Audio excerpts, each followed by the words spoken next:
વડોદરા શહેરમાં કરવા ચોથ પર્વની તૈયારીઓ જોરશોરથી ચાલી રહી છે।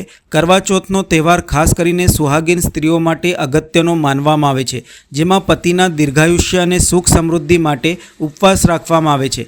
આ પર્વ કરવાના પૂજન માટે પરંપરાગત માટીના કરવાનું વિશેષ મહત્વ છે। વડોદરાના માટી કલાકારો હાલમાં કાચી માટીમાંથી પંચતત્વોથી બનેલા કરવાના નિર્માણમાં વ્યસ્ત છે। કારીગરો આ કરવાને આકર્ષક પ્રિન્ટેડ ડિઝાઇન સાથે શણગારીને તૈયાર કરી રહ્યા છે। સાથે જ આ વખતે કરવા ચોથ નિમિત્તે થાળી, વાટકી તથા અન્ય સજાવટની વસ્તુઓ પણ સુંદર રીતે ઉપલબ્ધ કરાવવામાં આવી રહી છે। આ રીતે પરંપરા અને કળાનું સમન્વય કરીને કારીગરો વડોદરાની સ્ત્રીઓને કરવા ચોથની પૂજા માટે શ્રદ્ધા અને સૌંદર્યથી ભરપૂર સામગ્રી ઉપલબ્ધ કરાવી રહ્યા છે અને તેની કામગીરીમાં વ્યસ્ત બન્યા છે। હા, હવે તમે જોઈ રહ્યા છો કે નજીકના દિવસમાં હવે આપણે કરવા ચોથનો એક વ્રત આવી રહ્યો છે। પોતાની પત્ની કે પોતાના પતિના આયુષ્ય માટે કરતા હોય છે। એ પહેલાં એક જમાનો હતો કે ઉત્તર ભારતમાં થતો હતો, પણ આપણા ગુજરાતમાં બી હવે અનેરો જોવા મળી રહ્યો છે।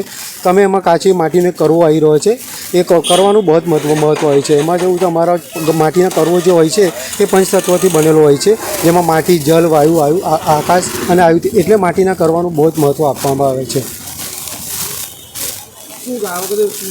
હા, તમે જોઈ રહ્યા છો કે હવે પ્રિન્ટેડ કડવા, થાળી અને વાડકીનો વધારે બધો ઉમેરો થઈ રહ્યો છે અને સારું દેખાય છે। હા, એ ખાંડના કરવાનું પણ એક મહત્ત્વ હોય છે। હવે લોકો ખાંડનો કરવો પણ યુઝ કરતા હોય છે।